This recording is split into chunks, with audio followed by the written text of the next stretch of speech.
Terrifying night shift horror stories, real-life encounters that will haunt you. Did you know that the night shift can be one of the most terrifying experiences of your life? What seems like just another quiet shift can quickly spiral into a nightmare. Make sure to watch till the end, because these true stories will make you think twice about working alone at night. I used to work at a small hotel, the kind that serves bland breakfast and has more empty rooms than guests. After a hurricane, business slowed down even more, and on most nights, I was the only employee there. One night, as I sat in the back room, I heard a deep voice from the lobby. "Hello?" I stepped out to find a man at the front desk. He asked for extra towels, so I slid some under the glass partition. But something about him felt wrong. He grabbed them aggressively, shot me a strange look, then walked away. On the security monitor, I watched him wander the hallway, rubbing the towels all over his face. It sent a chill through me. Minutes later, he returned. "My key card is broken." I asked for his room number. He mumbled, "2C." We didn't have room numbers with letters. I froze. "Are you sure you're staying here?" His face changed. He pressed against the glass, his smile stretching unnaturally. Then in a calm voice, he whispered, "I'm going to kill you." Then he said it again, louder and louder, until he was screaming it. My hands shook as I grabbed the phone and dialed 911.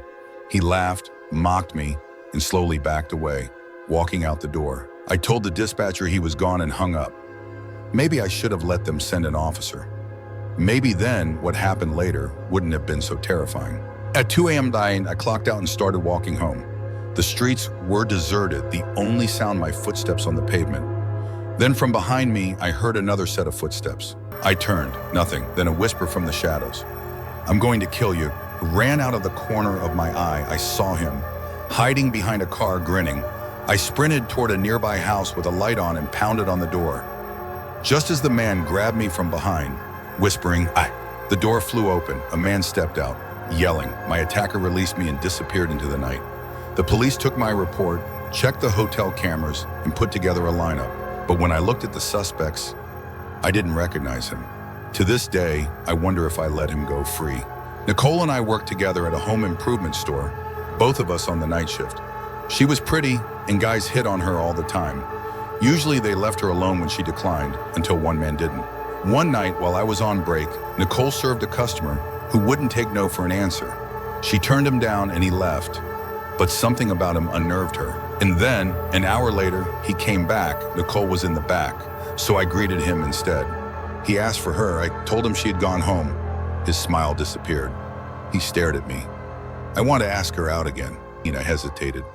"She's actually my fiancée." His face darkened. "She's too pretty for you." I stood my ground, and after a long silence, he turned and walked away. I thought that was the end of it. I was wrong. A week later, while closing, a loud bang hit the glass doors. We jumped. There he was, face pressed against the glass, eyes wild. "We're closed," I shouted. He grinned. "I'm not here for her. I'm here for you." Then, in a slow, deliberate voice, he said, "If I take out her husband, she'll be mine." Nicole ran to call the police while I stood frozen, heart pounding. The man started ramming the sliding doors, shaking them so hard I thought they'd shatter. Nicole came running back, screaming, holding a 2x4. "The cops are coming." That was enough to send him running. 20. The police arrived, checked the cameras, and within days they caught him. Nicole and I quit that job soon after. To this day, we don't know what he would have done if he had gotten inside.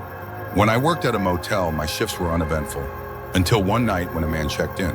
At first, he seemed normal, but as I processed his reservation, he suddenly started swatting at the air, muttering under his breath.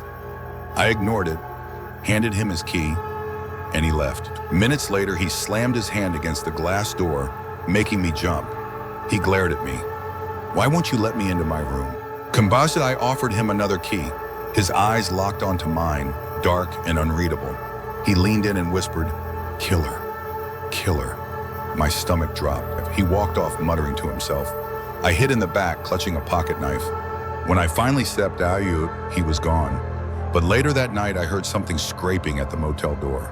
I held my breath, staring at the glass.